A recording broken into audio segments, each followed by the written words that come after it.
Time पर खड़े हैं जहां पर पुरानी इमारत गिरी हुई है, जिसमें 3 पुलिस वाले दबे हुए थे, जिसमें 2 की हालत गंभीर बनी हुई है। एक सिपाही जो हमारा है वो उसकी मृत्यु हो चुकी है।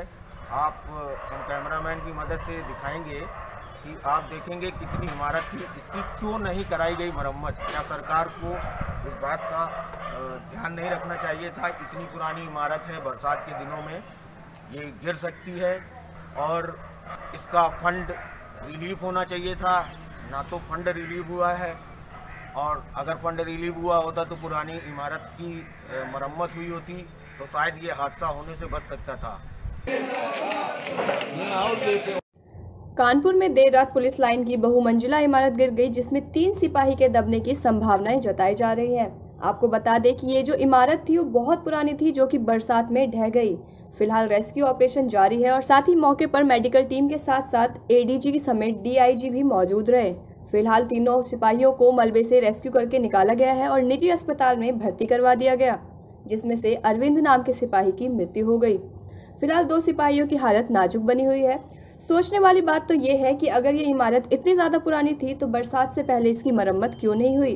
अगर ऐसा हुआ होता तो शायद हमारे सिपाही बच जाते। देखिए, आज बहुत ही अनफॉर्चुनेट दुर्घटना हुई है यहाँ, जिसमें एक हमारी बैरक की जो सामने वाला बरामदा होता है उसकी एक छत जो है पार्शियली गिर गई है, जिसके कारण हमारे 3 साथी जो सीरियसली इंजर्ड थे उनमें 2 आउट ऑफ डेंजर हैं और 1 की मृत्यु हो गई है। जो अरविंद हमारा साथी है वो तो हमारे साथ नहीं रहा।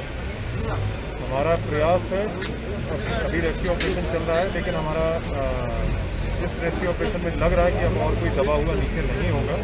जो माइनर कोई इंजर्ड है उनको हम अलग से फर्स्ट एड दे रहे हैं और ये रेस्क्यू ऑपरेशन अभी और आधा पौना घंटा चलेगा। पिछले 3 घंटे से लगातार चल रहा था।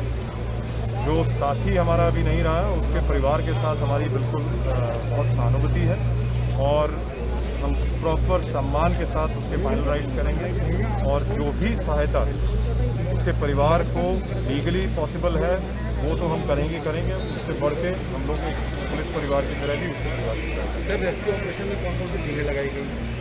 देखिए, यहाँ पुलिस की टीमें तो नहीं हैं, पुलिस के अलावा JCBs भी नगर निगम से मंगवाई गई हैं, हेल्थ की भी टीम है, सिविल एडमिनिस्ट्रेशन की भी टीम है, फायर सर्विस की भी टीम है।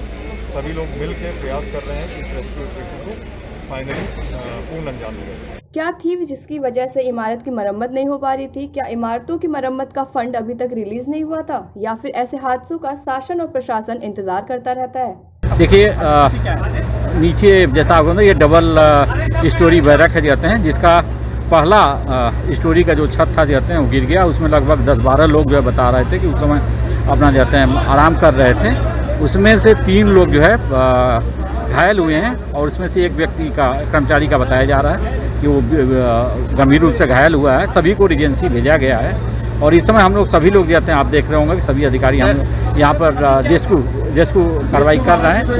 और उसमें दबे हो सकते हैं क्या? अभी कितने लोग थे उस समय? वैसे काफ़ी मलबा हम लोगों ने जाते हैं अपने समय, अभी आपने जो पिछले लगभग 45 मिनट से काफ़ी मलबा हम लोगों ने वहाँ से काफ़ी मलबा हटा लिया है, लेकिन जाते हैं अभी जब तक पूरा मलबा हट नहीं जाता है तब तक इस तरह से स्पष्ट कर पाना कि कोई नहीं है। इस तरह से जाते हैं अभी हम, इसलिए पहले रेस्क्यू ऑपरेशन हम कर लेंगे, पूरा मलबा हटा लेंगे, तभी हम स्पष्ट रूप से बता पाएंगे। एक व्यक्ति विशेष रूप से, एक कर्मचारी हमारा विशेष रूप से घायल की बात आई है।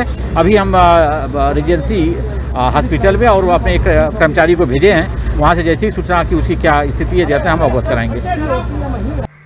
कैमरामैन हर्ष श्रीवास्तव के साथ संवाददाता प्रभात तिवारी, कानपुर कनक टाइम्स।